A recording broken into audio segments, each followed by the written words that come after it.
Gonna build a mountain from a little hill. Gonna build a mountain, least I hope I will. Welcome to Rise and Shine with Sue at the Hub Cafe. RISE stands for Resilient Individuals Supporting Each Other. And we want to create a safe space to shine a light on personal stories.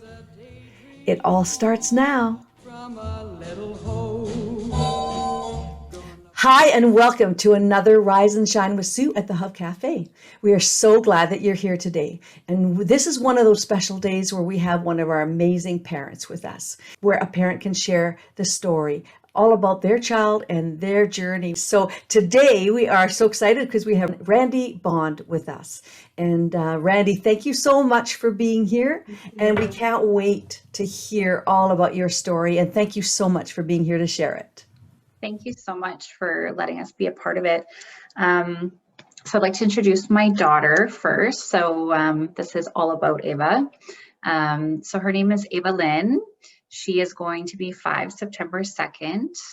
And I'm going to back it up about 6 years ago, kind of where it all started. And there might be some emotions. I find it's funny because I can explain her diagnosis to people in a store. But when you're put on not put on the spot, but when you really got to dig back into those emotions and those times of, uncertainty and, just the unknown, and a first time mom, it can be a bit challenging. So anyway, so I found out I was pregnant with Ava in December of 2015. And everything was going great. There was no issues. I was going for, my checks with my doctor. And then we went for our 20-week anatomy scan. And they had noticed a echogenic bowel. And I'm like, I didn't even know what that was. I was like, okay, like, what is that? And they said, well, there's a spot on her bowel that's appearing brighter and we're concerned. And I'm like, okay. So I reached out to, some of your mom's groups on Facebook, and they're like, oh, it's nothing, like, it'll be fine. You'll go for, a further testing and it'll be fine. You'll be cleared. Well, that wasn't the case for us. And things became a reality when we had our first visit at the Royal Alex at I can't remember the name right now, but it's the hospital you go to when there's something wrong with your baby. So yeah, they conducted, ultrasounds weekly, and it was really hard because one doctor would say, oh, she's fine. Oh, she's not fine. But I'm like, well, what does she have? Like, what's the issue? And they're like, well, we're not really sure, but all her measurements are off, her ventricles in her brain. And I'm like, this is such new terminology, right? And of course, Google's like your worst nightmare to look all this stuff up because it's not very promising. So, a couple months of that happening and just not really knowing what's going on was very, very stressful. And then they sent us upstairs for a fetal MRI. And so I went upstairs, I had the MRI, and they said, we'll call you in a couple days if there's something wrong. Well, by the time I had gotten home, a 30-minute drive, the doctor was phoning me and they said, yeah, her brain is measuring 6 weeks behind.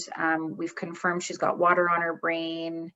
There was so many things that they said, and I think I just blacked out at that point.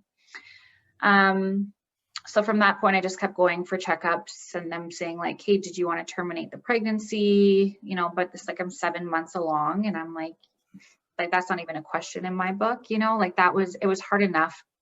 Anyway, I didn't feel supported by the medical system, and that's a whole nother story. But so my due date was September 22nd, and I went in for a routine ultrasound on August 31st. And I went in and the doctor said, you need to go upstairs right now and have this baby because she's going to be stillborn. I was like, oh my goodness. And at the time, my daughter's dad was at work and we were camping. Like, I had just come into town for the ultrasound. Like, it was just such a mess. And I said, you know what? I said, I'm going home tonight and I'll come back in the morning and I'll get induced. And that's what I did. I I don't feel like I made the wrong decision. I felt like I could not mentally go right upstairs to give birth to something that I wasn't going to be able to hold or keep, my baby girl. So yeah, we went back the next day, they induced us, and she was born, and she was crying, and it was beautiful, and it was great. And they put her on my chest, and I just remember feeling so disconnected from her. Just like, I didn't feel like I had this bond with her. She came out and they said, you know what? You are a victim of ultrasound. And I said, what? I said, like, for 7 months, I've been told there's something wrong with her, and, you know, and so they sent us home the next day. And I was like, I knew something was wrong with her, but I couldn't pinpoint it. And I wanted to believe so bad that nothing was wrong with her, you know, that she was healthy and great. And she's yelling in the background right now because she wants to steal the show. Mm-hmm. So we went home, and day 7, she started turning blue at home. Yeah. And so we rushed her to the stollery, and they were like, so she weighed 5 pounds when she was born. She was super, super tiny. Her head was the size of a baseball. It was like, it looked like she was sick, right? But they were telling me no. So when we took her to the stollery, they said, well, there is something wrong. And they ran a bunch of tests, and she actually, so I contracted a virus called Cytomegalovirus. And what this virus is, it's just a flu virus. 40% of us carry this virus by the time we're 30 years old. It's common to be found in younger kids that go to daycare. I'd never even heard of it. So anyway, I said, okay, well, what's this? And they said, well, it's similar. It's similar effects as toxoplasmosis to a child. And I'm like, okay. So now I'm trying to put things into perspective on what life might be like. And so yeah, they ended up putting her on an antiviral drug medication, and she was on that for 6 weeks, which is supposed to help with hearing loss and, you know, like her cognitive abilities and stuff. Very toxic drug. We had to like mask up, glove up to even give it to her. So no pregnant women could be around her, hold her, touch her, exchange bodily fluids. So we felt kind of very isolated from the beginning, right? Because it's like, you know, we find out her diagnosis, and then people are like, well, what's CMV? We don't want CMV. And it's like, well, you know, if you're not pregnant, you actually shouldn't be worried about it. But if you're pregnant in your first trimester and you get sick, that's a worry. So looking back on my pregnancy, they had pulled a bunch of blood work and asked me, you know, like how I was feeling. And I did catch a cold in my first trimester. And I remember going to the hospital, and they said, oh, it's just a cold. Here's some antibiotics. Go on your way. Well, that cold, in fact, was the CMV virus, a cold and flu virus that I contracted and passed through the placenta and affected her brain development. So that's where it started, was probably around between 4 and 6 weeks of the pregnancy. If I would have caught the virus in the second trimester, her brain would have been developed enough, it wouldn't have been affected. Exactly, yes. So it's just, yeah, that part's kind of hard to swallow, because you think, what could I have done different, you know, all this stuff. But you know, we get sick, and I mean, it's rare that this happens. So yeah, she was diagnosed with cytomegalovirus. They confirmed in my blood work that I was a carrier of CMV. And yeah, and then kind of the real journey began when we got home from the hospital. After she was in the NICU, she got released from the NICU, I think after 3 weeks. And then I had people coming in our home and therapies, and, you know, there was a lot of pressure just on, you know, getting to medical appointments. And, you know, as a single mom, it was hard. Yeah, it was tough. Like, you're just trying to survive, right? And take care of this little girl. And then, you know, meanwhile, you think, oh, you got a diagnosis of CMV, you know, your baby's sick with CMV. But what you don't realize at that time, because I've never lived this life, is that that's just the first diagnosis. Mm-hmm. And then came, you know, oh, she's going to be having seizures between 3 and 6 months at her first neurology appointment. She's not going to walk. She's not going to talk. And they tell you all these things your child's not going to do. And I remember sitting there taking off my sweater, and the doctor said to me, did you want me to call an emergency doctor in the room? I said, excuse me? He's like, well, you're getting really flushed and like you're shaking. I said, I just probably received the worst news I've ever received in my life. Um, so yeah, that was super hard. And then, yeah, we came home and we started our therapies, and I look at life a lot differently now. Like she's a beautiful little girl. She's happy. I mean, she's got so much personality, and yeah, she can't talk, but we have our own ways of communicating. And I love that about her. I mean, do I wish she could talk? Of course I do. Do I wish she could get up and walk? Of course I do. But she walks at therapy. She walks when I hold her in my, hold her arms. So we just modify how we do our stuff, right? So yeah, Ava's doing good. It's just been, we've had a couple caregivers work with her since she was 3. I'm a working full-time mom, so someone comes and cares for her every day. Good. She's involved in multiple therapies and in-home therapies, and we've got a lot of great supports, and I've met a lot of amazing moms and like these moms groups and special needs groups in the Edmonton area, and we've really like come together to help one another. Because I remember that feeling when I had her and I got her diagnosis. I couldn't find another parent with a CMV baby. It's just so rare. And I remember putting a hashtag on Instagram, CMV, and I found this one mom and I messaged her, and she lived in the States. And I just said, hey, like, I just had this beautiful baby girl and this is my story. And she's like, it's hard. She's like, it's not going to be easy, but it's worth it. Mm-hmm. And I talk to her all the time now. Like it's, I've connected with a lot of other families with, children that have the same diagnosis as Ava. And it's just super special. And I think it's worth putting the effort in out there to find people that you can relate to. And yeah, so it's been crazy, but she's taught me so much, and she's such a strong little girl, like all of our kiddos, right? So. Exactly.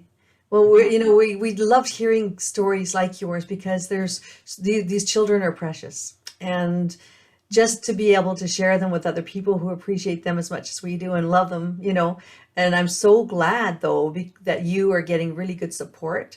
And I have a question for you. What are you doing for you? Like, what is your self-care? Because I know a lot of moms they're so involved with their kids because we love our kids and we want to do everything we can for them. That's our job, right? Like that's what we do. But yeah, it's really important to have self-care. And I'm just wondering, are you doing things that are providing you the self-care you need? Yeah. So I'll be honest. So I'd say this first 4 years of Ava's life, it was work, Ava, therapy, repeat, like, try to fit yourself in a meal. And I've suffered severe depression and anxiety since having her, medicated. I'm not ashamed to say that, but you need to take care of yourself. So anyway, the last year I have been making time for myself, which I'm very proud of, and I enjoy that time to myself. So something as simple as going to get my nails done. Yes. I purchased, a paddle board for summer. I go camping, stuff like that. And a lot of times I'm with Ava when I do that, but it's really our outlet. And, once I put her to bed, I can have my me time. So I think I am doing a better job at it. I also look at my work, like going to work as a bit of a break, but, yeah, I think we're outdoorsy girls, me and my daughter. So we're always on the road, me and her. That's so cool. But super important to take care of yourself and give some time. If I could give any advice to a new parent with special needs child or not, I can only give advice on a special needs parent, but make time for yourself from the beginning. Exactly. And that's something we're kind of trying to stress here too, and making those options, because there are options and programs and just different things available. And that's why we love hearing from you, because then other parents can get really good ideas. And also, I think more importantly is to get permission, saying, you have permission to take care of yourself, because you're really important to your child. and you need to take care of yourself. So that's something I'm And really glad to hear. utilize, and utilize the whatever respite supports they have. Like, don't feel guilty for taking 2 hours to yourself on a Monday night. Exactly, exactly. Let's Yeah, get rid of all that guilt, right? Like there's no that's right. place for it because I mean you're doing so much and you're so important to your child and it's just such an important role that you're providing. So you deserve every second that you get that you take for That's right. yourself. So true. So thank so nice to hear your story and I bet I know your daughter's beautiful as you are. And is there one piece of advice that you want to share with the parents out there that are listening, just to like your best piece of, or you could do three, up to three. You can have three pieces of advice, but sometimes people have one major thing that they've learned on their journey that they want to share and really get across to the other parents. And I kind of said this before, but it just really sticks with me and resonates with me that don't be afraid to reach out. Like, I think that was the hardest part for me. Like at first it was just feeling so alone. And now that, we're kind of in it and we're 5 years in down the road, it's like, I'm not afraid to, reach out to another parent or, another special needs family or ask for help. Do it.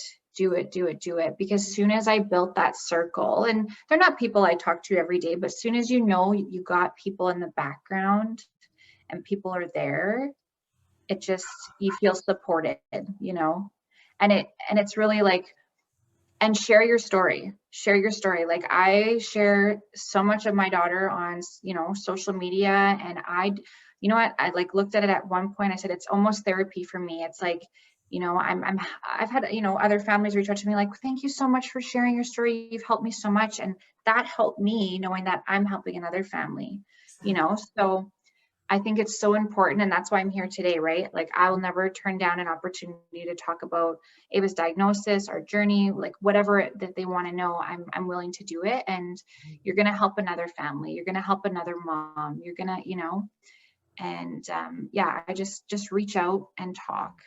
I think that's my biggest message is just, we have to break that, or, of like, just keeping things quiet and not sharing your story. And you just feel so isolated and alone.